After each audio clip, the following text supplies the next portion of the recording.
Bismillahirrahmanirrahim.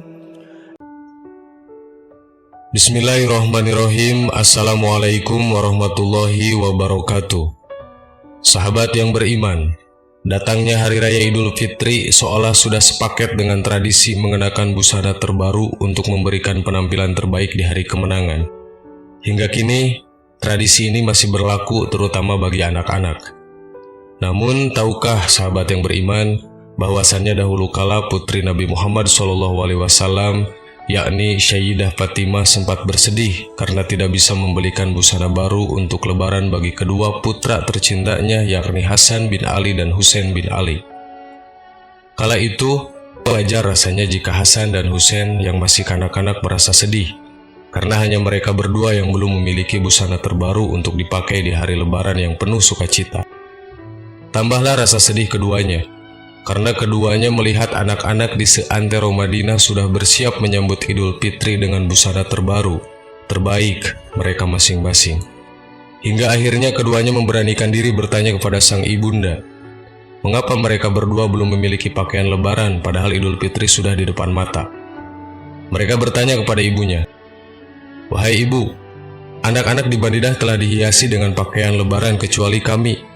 Mengapa ibu tidak menghiasi kami?"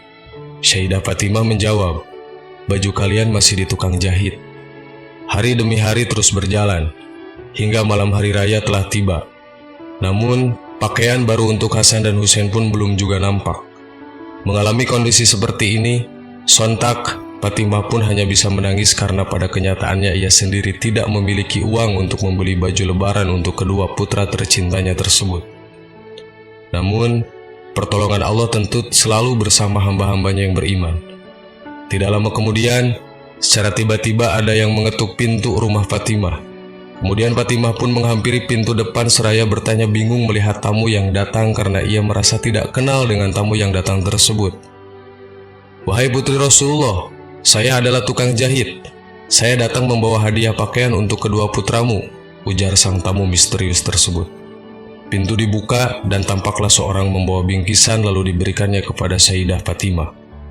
Beliau membuka bingkisan tersebut dan di dalamnya terdapat 2 gamis, 2 celana, 2 mantel, 2 sorban, dan 2 pasang sepatu hitam yang semuanya terlihat indah. Lalu Sayyidah Fatimah memanggil kedua putra kesayangannya dan memakaikan mereka busana indah hadiah tersebut. Sontak, hati Fatimah pun berbunga dan memanjatkan syukur. Tidak lama kemudian Rasulullah SAW datang ke rumah Fatimah dan melihat kedua cucunya sudah rapi dan mengenakan busana baru yang indah. Rasulullah pun tentu merasa senang melihat kedua cucunya tercinta, tampak rapi dan gembira dengan busana terbaru tersebut. Dengan senang hati, Rasulullah SAW menggendong keduanya dan menciumi mereka dengan penuh cinta dan kasih sayang. Lalu Rasulullah SAW bertanya kepada Sayyidah Fatimah, "Apakah engkau melihat sang tukang jahit tersebut?" Sayyidah Fatimah menjawab, "Ya, aku melihatnya." Lalu Rasul menjelaskan, "Duhai putriku, dia bukanlah tukang jahit, melainkan malaikat Ridwan sang penjaga surga." Sayyidah Fatimah radhiyallahu an berbahagia mendengarnya, karena kedua putranya tidak hanya menggunakan baju baru, tapi baju surga yang dibawakan oleh malaikat Ridwan. Bahkan para penghuni langit dan bumi pun berbahagia jika kedua cucu Rasulullah berbahagia dan akan bersedih jika mereka bersedih. Sahabat yang beriman, itulah sepenggal kisah cucu Rasulullah di kala menyambut hari kemenangan. Begitu sangat menyayat hati. Wallahu a'lam. Wassalamualaikum warahmatullahi wabarakatuh.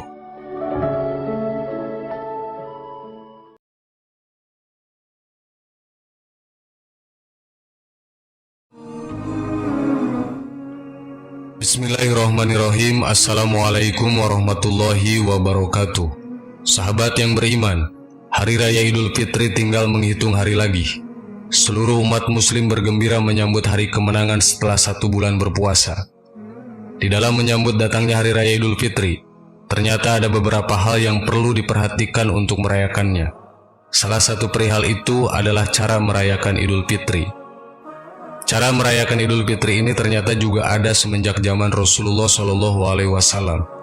Pada Hari Raya Idul Fitri, Nabi Muhammad SAW kerap melakukan beberapa kegiatan untuk merayakan Idul Fitri. Di Indonesia, Idul Fitri adalah hari raya terbesar dan termeriah bagi umat Islam. Hal ini sedikit berbeda dengan sebagian besar negara-negara Islam lainnya, di mana hari perayaan terbesar adalah Hari Raya Idul Adha.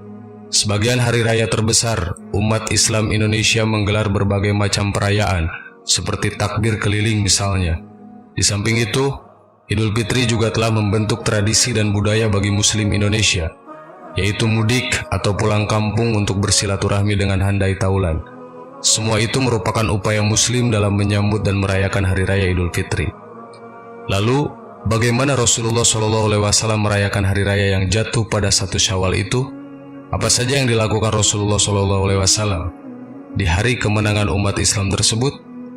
Merujuk buku How Did the Prophet and His Companions Celebrate Eid, Rasulullah SAW dan umat Islam pertama kali menggelar perayaan Hari Raya Idul Fitri pada tahun kedua Hijriah atau 624 Masehi atau usai Perang Badar.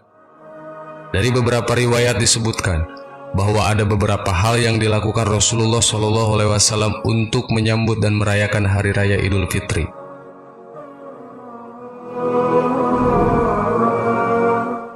Pertama, takbir.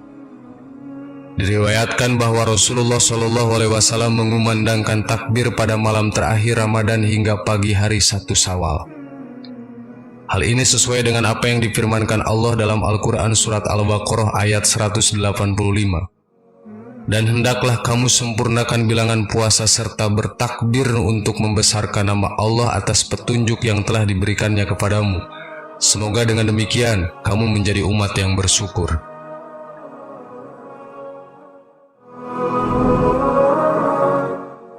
Kedua, memakai pakaian terbaik.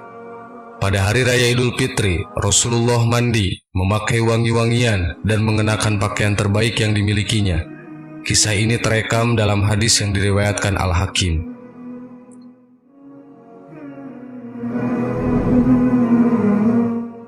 Ketiga, makan sebelum sholat Idul Fitri.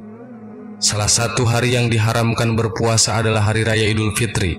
Bahkan, dalam kitab-kitab fikih disebutkan bahwa berniat tidak puasa pada saat Hari Raya Idul Fitri itu pahalanya seperti orang yang sedang berpuasa di hari-hari yang tidak dilarang. Sebelum sholat Idul Fitri, Rasulullah SAW biasa memakan kurma dengan jumlah yang ganjil, 3, 5, atau 7. Dalam sebuah hadis disebutkan bahwa pada waktu Idul Fitri Rasulullah SAW tidak berangkat ke tempat sholat sebelum memakan beberapa buah kurma dengan jumlah yang ganjil. Hadis riwayat Ahmad dan Bukhari.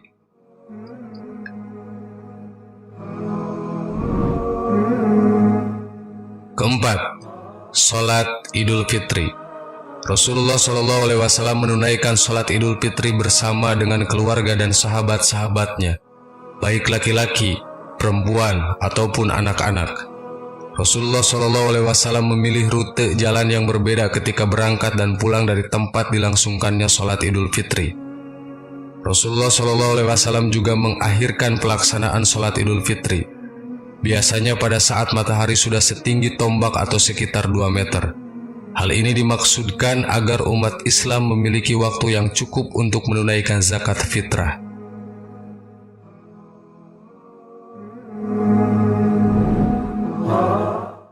Kelima, mendatangi tempat keramaian. Suatu ketika saat Hari Raya Idul Fitri, Rasulullah SAW menemani Aisyah mendatangi sebuah pertunjukan atraksi tombak dan tameng. Bahkan saking asyiknya, sebagaimana hadis diriwayatkan Ahmad, Bukhari, dan Muslim, Aisyah sampai menjengukkan atau memunculkan kepala di atas bahu Rasulullah, sehingga dia bisa menyaksikan permainan itu dari atas bahu Rasulullah dengan puas. Namun, di tengah pandemi seperti sekarang ini, alangkah baiknya kita di rumah saja.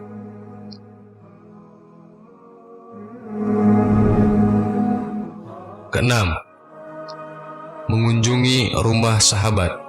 Tradisi silaturahmi saling mengunjungi saat Hari Raya Idul Fitri sudah ada sejak zaman Rasulullah SAW. Ketika Idul Fitri tiba, Rasulullah mengunjungi rumah para sahabatnya. Begitupun para sahabatnya.